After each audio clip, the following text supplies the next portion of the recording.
name's Lena. This is season 1, episode 1 of CREB Talks, where we interview female economists on human capital and gender. Today we have Dr.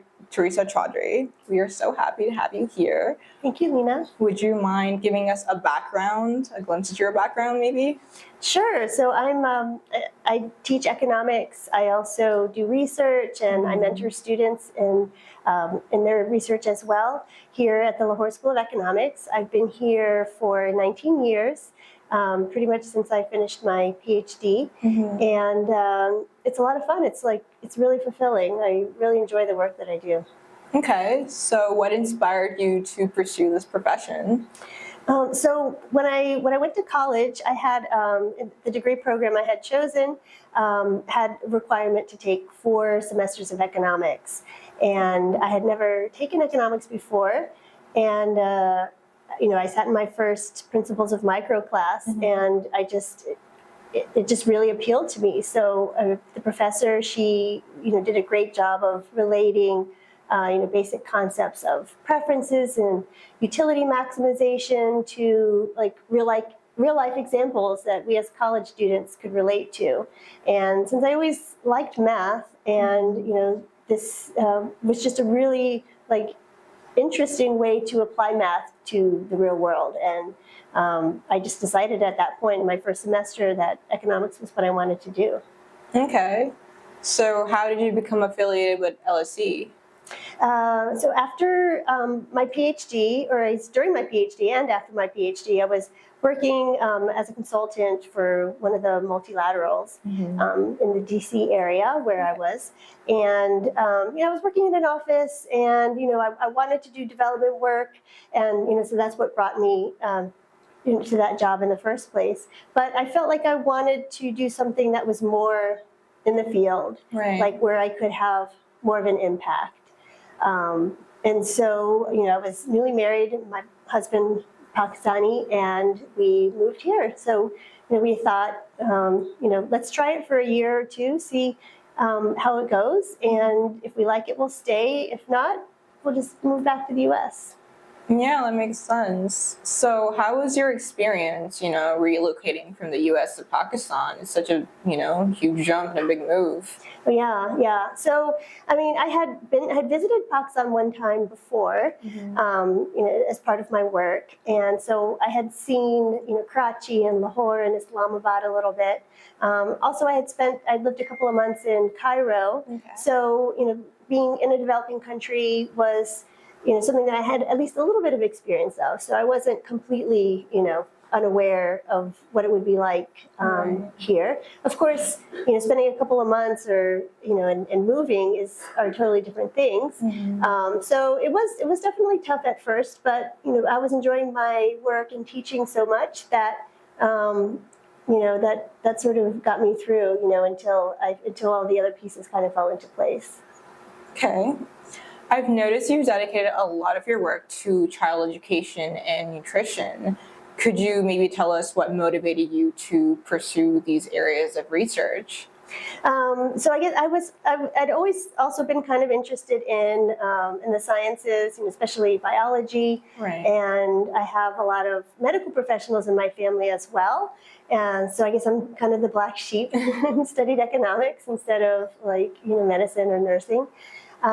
So I guess, those kinds, I always had sort of medicine on my mind. And so studying issues of childhood nutrition and stunting and, and infant and child mortality, I guess that was sort of a natural sort of connection in my mind because economics is so versatile. It can be used to study so many different things. So whatever it is that you're interested in, you can use the tools of economics to study it. So.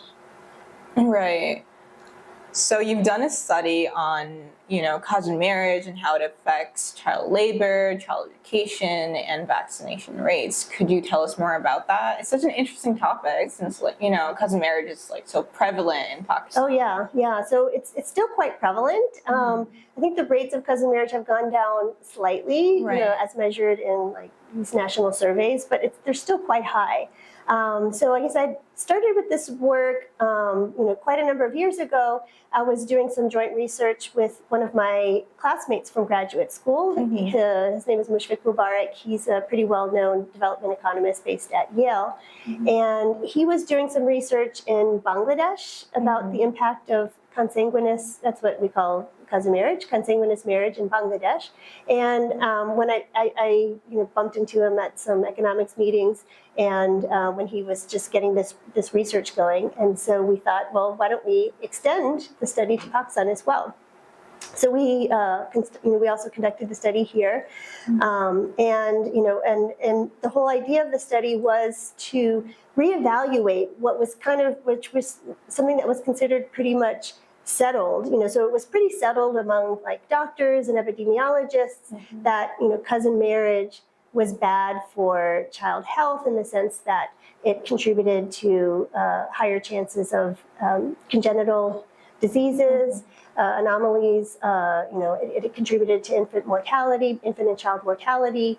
And what Mushfiq wanted to do was to sort of, he had some questions about the statistical methods that had been used to establish, those, what was a consensus.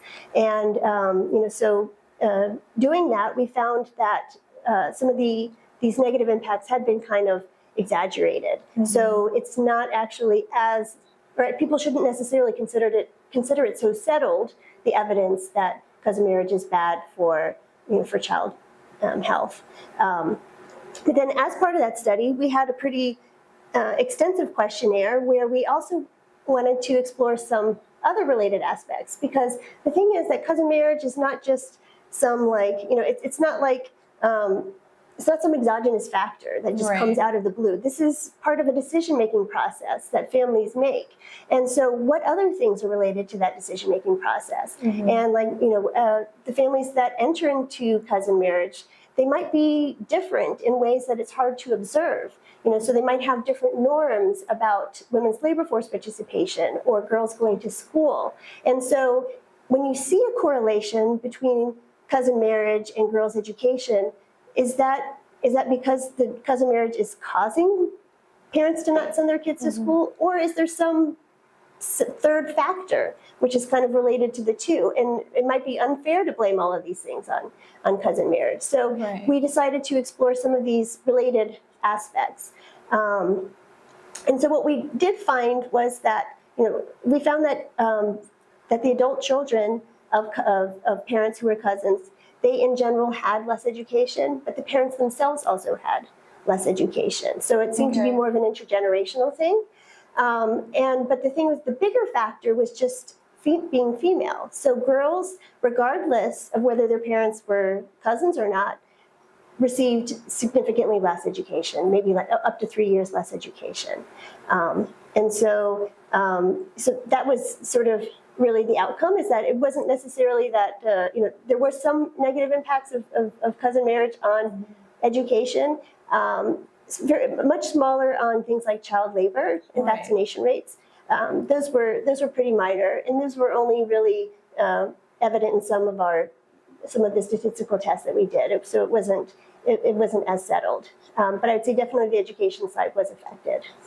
Yeah, no, this is such a fascinating area to explore on, especially, because people, like you said, have these pre-existing notions about cousin marriage, how it's like terrible, affects children in the worst ways, and your findings contradict that. So that's pretty interesting. Thank you. Moving on to your next study.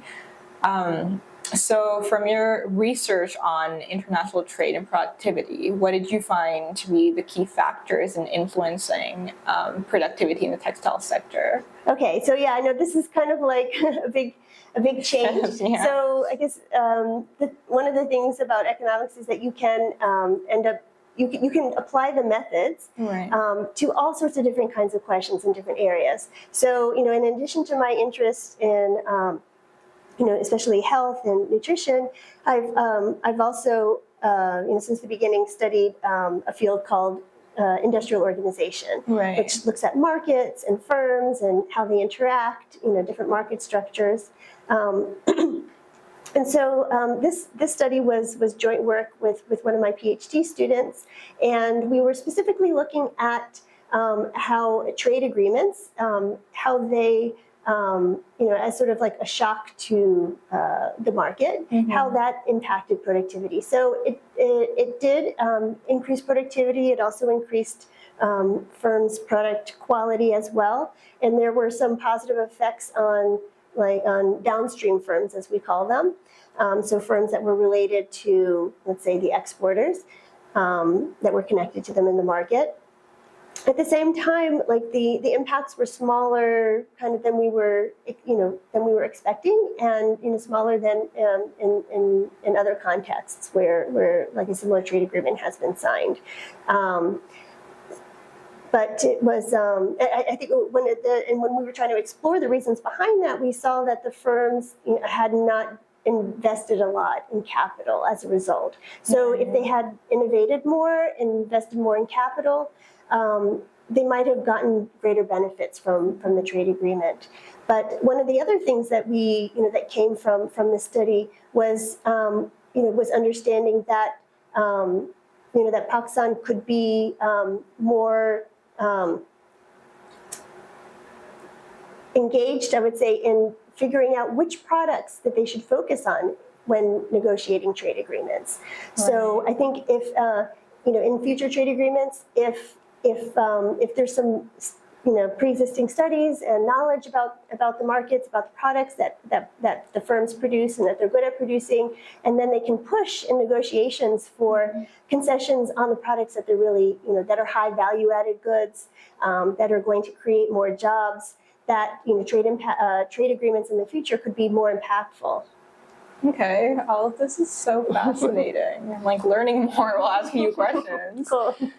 Okay, also, we hear that you have a very exciting project focused on encouraging firms to adopt to solar energy. Could you tell us more about it? Yes, so this project I'm really excited about.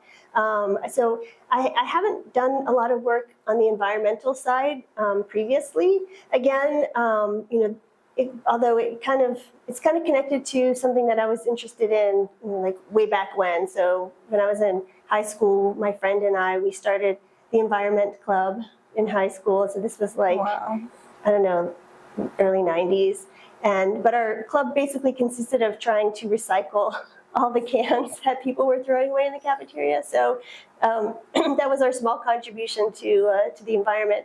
But and I didn't do environmental economics as one of my fields, but I suppose it's always been in the back of my mind. So right. the things that you're interested in, as a kid, are usually the things that you're most passionate about. And if you kind of dig back and think about those things that really inspired you as when you were younger, then that's probably something that's going to still inspire you now, and should kind of hopefully guide one's choices in terms of what projects one does, what careers one pursues. So anyways, back to the project. So again, working with textile firms, given the knowledge that we've accumulated on textile firms, especially textile exporters, we're interested. What we're doing is we're going to conduct an experiment, kind of like the way that scientists conduct trials, like drug trials, where you have like a control group which gets like a placebo, and a treatment group that gets the treatment, which is some kind of thing that we hope is going to incentivize, let's say, a behavioral change. Right. So in this case, what we're going to do is we're going to give firms information about some of the benefits of solar energy, of transitioning financially, what kinds of cost savings they can experience.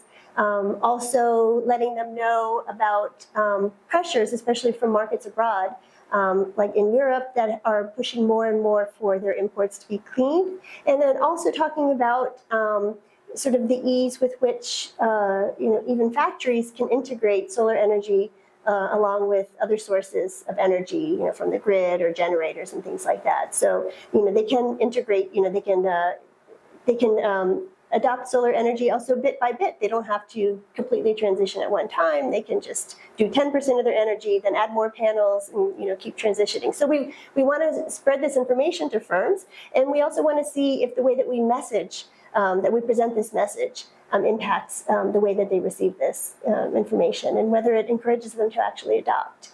So that project's going into the field very shortly, and it's something that we're really excited about. Right. I respect that, you are still pursuing that passion you had since like high school, and now you have this like expertise and experience, and you're actually trying to, make a change in the world, So I really respect that. Thank you. Random question, but what's it like to be an economist? Like, what's the best thing about being an economist? Okay. So when I was thinking about this question, the first thing that pops to my mind always is like, because we're researchers, when our research gets accepted, that's always just a really exciting moment, because it's our research projects, they're kind of like our babies. They're like our children. And we nurture the project. It's, first just like this figment of an idea in our brains, and then we develop it, and then we put tons of time and energy into doing the research, especially if you have to go into the field and do experiments or collect your own data.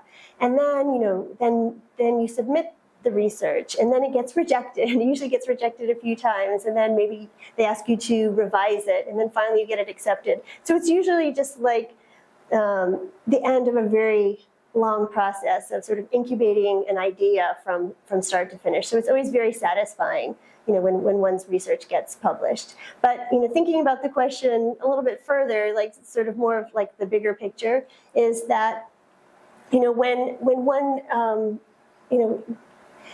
does research which is meaningful and which can actually lead to policy changes that could hopefully improve the lives of people. That's why we're in this field. That's why we do this research, and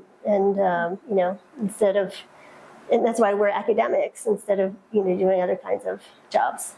Yeah, that makes sense. I mean, for me, it's like a PhD and just telling people I have a PhD in economics, but that makes a lot of sense. What is one most significant trait like young adults should cultivate in to succeed in their lives, like professionally and personally? Well, I think everyone needs to develop their soft skills. So things like putting yourself out there, maybe in situations where you feel uncomfortable, learning to talk to people, and it's not just about like networking and getting ahead, but it's like being curious about other people and finding out what was the path that they took, to getting where they are, and like what is their passion and what kind of drives them.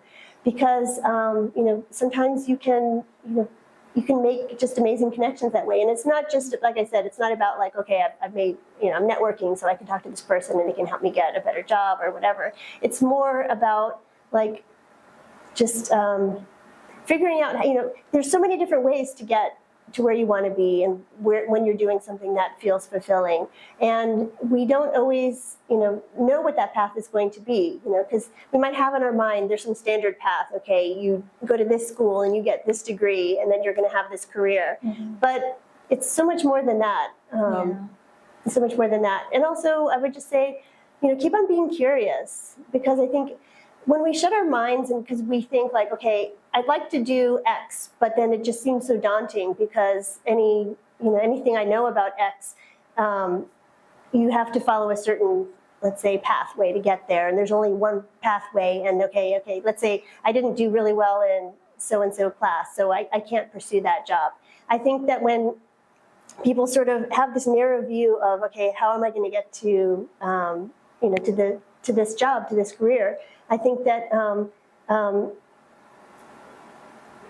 everyone needs to, I guess, just remain curious and open, keep your mind open about it, and talk to different people, because there's so many different ways that you can get to where you want to be. Yeah, this is valuable insight that I also need to apply in my life. Another random question: what's the one thing you've come to love the most about Lahore, just like Pakistan in general? Well, I think one of the things that, well, I guess for me, Lahore is really home for me now. So, after 19 years, I think it would be really hard, to go back to the U.S. like long term. Right. It might happen someday, but Lahore is where my work is. It's where my family is, my immediate family, and I love what I do. I love mentoring students, especially when they when they do really well and they get their research published, or they get postdocs, or they get into PhD programs abroad. That just really makes me so happy, and it just makes me feel like this is where I need to be, where I should be. But I guess one of the other things that I've really grown to appreciate being here is the way that that big families are there for each other. Right. So when there are significant events, a marriage, a death, whatever, the tradition of everybody coming to, let's say, offer their condolences upon a death, or offer one's congratulations upon a marriage, that just doesn't exist in the U.S. Right. And people shy away. If there's some tragedy in somebody's family, people just seem to shy away because they don't know what to do, or they don't know what to say. But here, there's this amazing tradition of people just showing up for each other, and they just come and visit, and they sit there, and that's just an amazing thing. Right. There's like a large community in Lahore, just like Pakistan in general. You can find community and like warmth. I understand. A lot of support, just like the way that people are just there for each other. I think it's really nice. Yeah. To conclude this podcast, I have one more question for you. And that is, what advice would you give professionals, young professionals or like young adults aspiring to pursue this profession as an economist, especially like young women? Mm-hmm. Do you have any advice for them? Well, what I would say is, just remain really curious, find a mentor. So I think when young people are shy and, they might not want to come to their teachers, they might seem intimidated, give it a try. Mm-hmm. Not everyone is going to be open, but you will probably, if you keep on trying, you will find that person who is willing to help you and talk to you and give you advice. Because, when I was in college, I think, and I was interested in economics, and I had no idea what courses I needed to take to prepare for graduate school. And, I think I wandered into one of my TA's, office hours, and he gave me, really invaluable advice about how to prepare for graduate school. Mm-hmm. So you just go and talk to your teachers. Find a mentor. Find somebody's older sister or brother, or an uncle or auntie, or or if you don't find anybody at your school, but find someone to mentor you. I think that's really important. And yeah, this is like invaluable advice. Thank you so much.